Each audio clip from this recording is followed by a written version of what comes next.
Your heart is and your body is bound by form. It's bound by images and thoughts. And so when you're asking for truth, it's disrupting the form in your mind, in your reality, in your heart, in your body. Truth comes to disrupt it, but it comes to free you.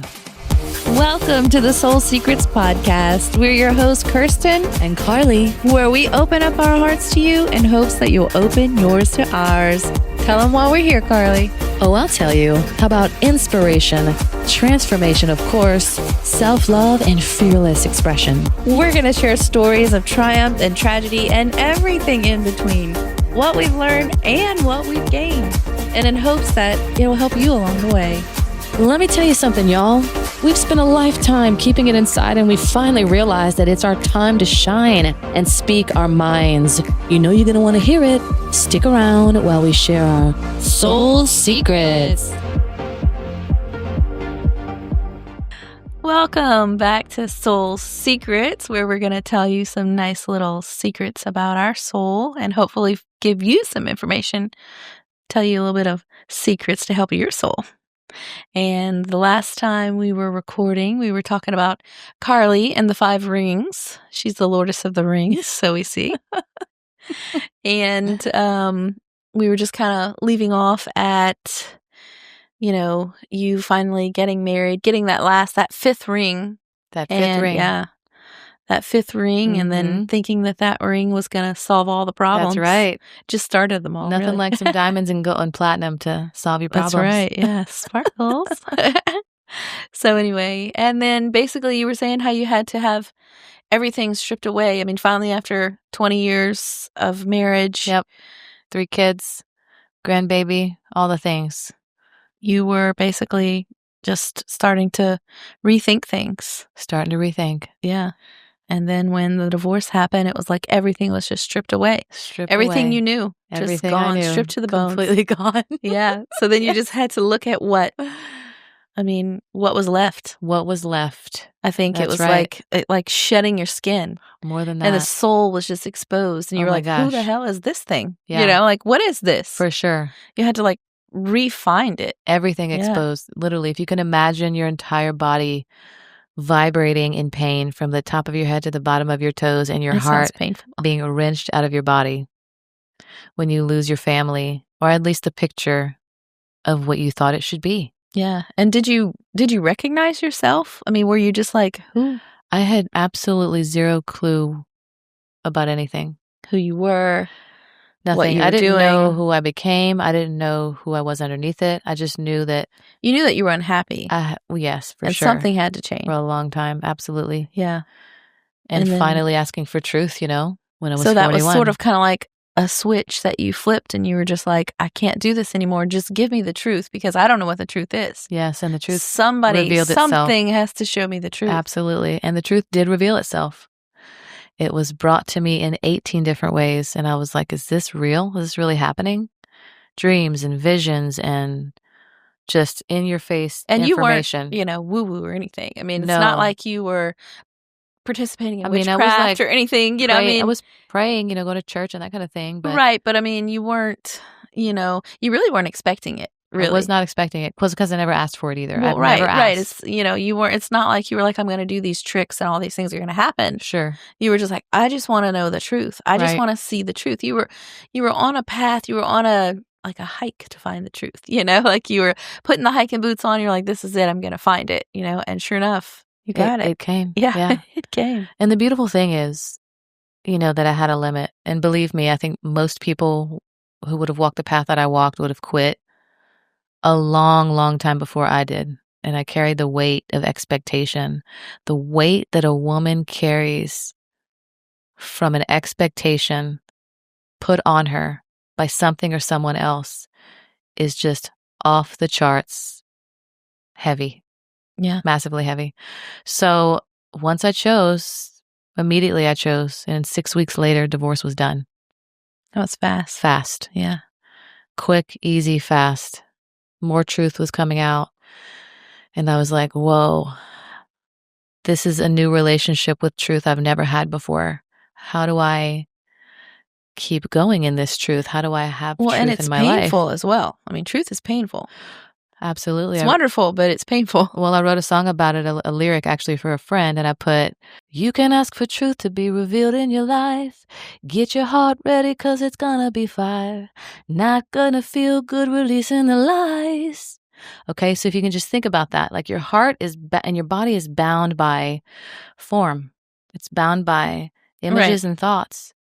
And so when you're asking for truth, it's disrupting the form in your mind, in your reality, in your heart, in your body. Truth comes to disrupt it, but Right. it comes to free you. And so when you can understand the process of truth, like a fire burning away old things, knowing that it is going to hurt, you can expect it and know the function of truth, the function that it's supposed to have. It's not like, here's a bunch of balloons and just pop one and a truth fairy will find The will truth. come out. It's the It's truth the fairy. truth fairy, not the tooth fairy, but the Not to be truth fairy. confused. Absolutely. So all that to say is, wow, new relationship with truth. And then I got to share truth with my daughters and my son, Yeah. our daughters and our son. And it was really amazing, the different responses and the wonder and the bewilderment and the, Well, I remember we talked a lot about that because when it first happened, your children didn't know who you were anymore. And I think, you were busy trying to find yourself and you were still being a wonderful mom, but you were different and you were doing things different. Mm-hmm. And your kids were just like, who the hell is this person living in my home? I mean, and I think for you, like you were still being a mom and you knew you were changing, but it was hard for you to see from their perspective that, first of all, their life was disrupted with the, divorce and everything, but they saw you changing. And to a child, you're their mom no matter, no matter what. But it was sort of like they were used to this person that you were. And then they were just like, who's this person? My mom is, it's not the same. And you were having a little bit of trouble understanding why it was so hard for them, when you cut your hair short Right. and you just want to go all out and just be a completely different person. Yeah. And your hair was short and you looked different and you felt different. You had a different vibe about you, a different aura. And I knew it was a wonderful thing. I could see this, love that you were that was flowing in to yourself and it was changing who you were. Right. But as a child, they're just thinking, where is my mom? Well, that's where the grounded piece comes in, because when I was, the version they knew was the housewife version. There's nothing wrong with being a housewife. I was the one for many years and worked also. But they knew that version of, like just cooking and cleaning and doing these regular routine things all the time. They didn't know about creative expression, music, freedom, or deep that adults joy, can deep laughter, dream and have fun and play and pretend. They didn't know that part. And so it was quite a transition for them, and myself too, because they thought that music was the problem. They were like, well, Savannah was like, I hate music. And I'm like, really? It saved my life, And she's like, I hate it because it represented change. Or she thought that music was what changed me, but it was like, no, right. Truth changed me. And actually the mother you're seeing right now is the real.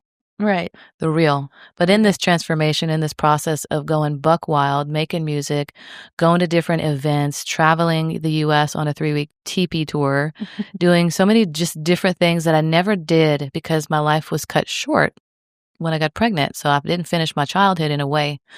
So I was living out my 20s and my 40s, and I had some grace to do it and have some experiences, And so that was the part of like, this is what freedom feels like. Oh my gosh. Wow. And I didn't know how to come back down and integrate into the parts of me that needed tension, needed loved, and didn't need me to run away. So then that's what had to happen after I came back down to earth. It took a little while once I come back down, then meeting myself, those dark parts of me that did not feel lovable, loved, seen, heard, cherished, all those things. I had to go and meet her, and I had to sit with her and sit with what that felt like. But once I did that, a little bit at a time, after a little bit at a time, a little bit at a time, I began to heal lots of different aspects of the brokenness. And what a gift of community. What a gift of masterful teachers. What a gift of friends and family.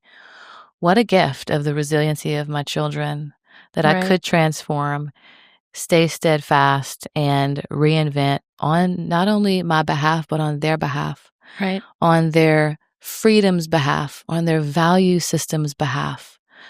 And so here we are today, where I finally feel like I'm in a buildable, grounded space, I'd say. And I don't feel like I have to run so much because I'm discovering what's within and what I get to create from here, my heart and soul, and follow those dreams, that is the best medicine and gift that I want to give myself and the kids. Yeah, and they're learning. It's taking time. Osmosis. Yeah, they're learning from you and what you did and how important it was to bring yourself back to your soul and your purpose in life and, just being happy, and they're seeing a side of you that they've never seen before. That's right. I haven't either, but I love it. Right. You saw it probably when you were a child. Love it so much. It's been a while. For sure.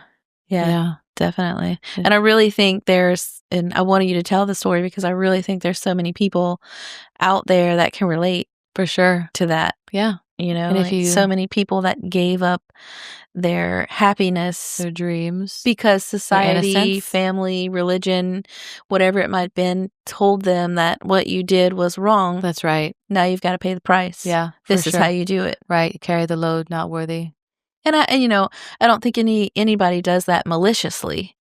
Nobody's trying to be malicious when they're, Well, to have a subconscious, belief or judgment, it can come through a very gentle trickle, Mm-hmm. I didn't have fire and brimstone growing up in the church. It was more like, no, this is the rule. This is a little rule, and it's a little trickle, and it's said really gently, and here's a beautiful ring to go with it. And that's how that subconscious belief came into the system. Right. It didn't come in because they were screaming at me. And that's the most dangerous belief systems, is the ones that trickle in through trust. Exactly. Like I trust an adult that's older than me, a parent, a friend, a sibling. And because I trust them, I just ignore the intuition or ignore the soul or whatever you want to call it. And I simply believe because of trust outside of me. Right. And not question that. Right. Kudos to those that, questioned everything. Kudos. I did question a lot. That was one of the things that I think was hard for me in certain situations, is because I was always questioning, and just because stuff just wasn't making sense. And I thought, I guess because my soul, my intuition, all of it was just so strong, which always makes me wonder, are we born feeling a certain way, or our souls feeling something more fresh, or, from, we're coming from the spiritual realm, or, wherever, the heavens or whatever. And, are some souls just more used to that feeling, and so it's stronger, the fire is stronger inside of us, I'm trying not to use the too much of the, woo-woo terminology, but is our some consciousness maybe larger than others, and we come in with more of a knowing, more of a higher intuition. Not that we know everything, it's just that our intuition is so strong we can almost not listen to it. That intuitive edge she's describing is exactly what we invite women to explore at our Soul Secrets retreat. Here's how you can join us. We see you. You're ready to trade your stress for sunsets, soul connections, nutritious meals, and time to heal. Our Soul Secrets Beach Retreat is your opportunity to leave it all behind, to laugh louder, breathe deeper, and remember who you really are. This isn't just a vacation, it's a sacred reset, a weekend of healing, clarity, and heart-opening connection. Come as you are and leave as your light. We know this feels good to you, and spots are limited, so go ahead, reserve your place now at soulsecrets.life, and let the ocean remind you you're free. It's like some people and some books share that you choose your path before you come to the earth, right? So if my path was to experience what it felt like to have my whole voice and essence completely stolen from a very young age, kept in the dark for 20-something years, all of a sudden ask for truth, get a divorce, and now start making music, and it's going to be this like music pop star, amazing person, human thing that's happening, like all this cool stuff. Like what a contrast. What a contrast to have it completely stolen to now finding it, helping others, speaking about it, singing about it, and doing these amazing things. And now your soul is more on fire. Oh, it's so on fire because A, I'm so grateful because I know where I came from. I came from no voice. And that's death. Yeah. It is. And so from no voice to now knowing that the words that I say are very powerful and I can paint whatever picture I'd like, I mean, the power of your words, and music and all these beautiful things, So what a sweet gift, the gift of self. But you got to be willing to let go of who you think you are. You have to. Yeah. You have to. Because I'm telling you, what's on the other side, through the unknown, through the darkness, the waiting period becomes a new known that is gently unraveled as you navigate it. So, as you can see, just to recap, all these rings, they were somebody else's promises. So, ring 1, the purity ring, that was a promise that the church made for you, given to my parents. It was given to me. And whether you really wanted it or not, ring number 2, you were going to put it on. Ring number 2, the promise ring, that was a promise that one day you'll be married. The marriage would be fulfilled, which came from the church, which came from the parents, which came from all of those things. Now, I know that my mother-in-law and father-in-law at the time already knew this from day one. I know that. They tried to kind of tell us, but we didn't know. We were just navigating what we thought, young kids, and here we go having the engagement ring, which is I'll promise I'll marry you. And for some people, it may not be a big deal, but it is when you have a judgment, you come from the South. It is a big deal. Other places, no big deal. From the South, big deal, Yeah. So there's that ring, and then there's the wedding ring, and all of that was promises to fulfill. The church's expectation, the family's expectation, and then my guilt and our guilt and all of those things. So the symbolism was powerless, but powerful. It was powerful because it actually created the lock on the voice. It was powerless because it didn't mean anything in reality. And having to walk out the truth, what a painful sight. What a painful sight, but what a joy to dance and sing and empower and love people. And I can't wait to do it. I'm so excited. And now you can help others that may have been in the same 100%. situation. It's like that's what flows as a byproduct of me, because I know what that feels like. When I say something to you and empower you, it is. Yeah. I see it. It is. And you believe it because I come from that walk. I've overcome that. I've released it. And that's why community is so important, because people that have overcome different things in their life, when you have conversations with them, when they speak life to you, it hits and it heals because they've overcome that. Yeah. And so the importance of not having judgment with others is so valuable and powerful. You can literally receive so many gifts from every single human on this earth. Yeah, and every I think animal. Yeah, I think one of the gifts that you blows my receive, mind. that you received is to go back to your singing and just like using your voice. And I really want everybody to hear one of your songs. And I was thinking, I had an idea. What? If we could get 100 likes, you'll share a song with us over the air. Not, live, but yeah, sure. Yeah. If That'd we can be get really 100 fun. likes, that means we know people want to hear it, right? Of course. Come on. So everybody's going to like this. Yeah. Like our 100 subscribers, Definitely. actually, is what I mean. Sure. If we can get 100 subscribers, you're going to let out your song. That's right. How about that? I'll let out the first song. Yeah. That's what I mean. The album should be done, but I could present it, Of course. I mean, you keep talking about all these songs. I love it because it's and like they're still hidden. I want to sing while we're talking. I want to dance while we're talking. I want to share the joy, the liberation. I could scream it and cry at the same time. I know. The liberation of everyone. And imagine how liberated you'll feel when we have 100 subscribers on this podcast and you get that song out to the world all in the same time. It would be so amazing. Awesome. Yeah. So guys, we got to do this for Carli. Definitely. Do it. So the Soul Secrets takeaway today, ladies and gentlemen, is don't Drum roll. believe everything that you're told. Question everything. Yeah. Question. Look at the symbolism of your life. Look at the things you do. Are they your decisions? Are And they don't your make promises you can't keep. Are they your promises? Are they yours? Or that you don't want to keep. Who is this for? This is going to be very disruptive if you go down this path and question. Let me tell you, you're going to be like, wait, this is not my choice. It'll disrupt everything.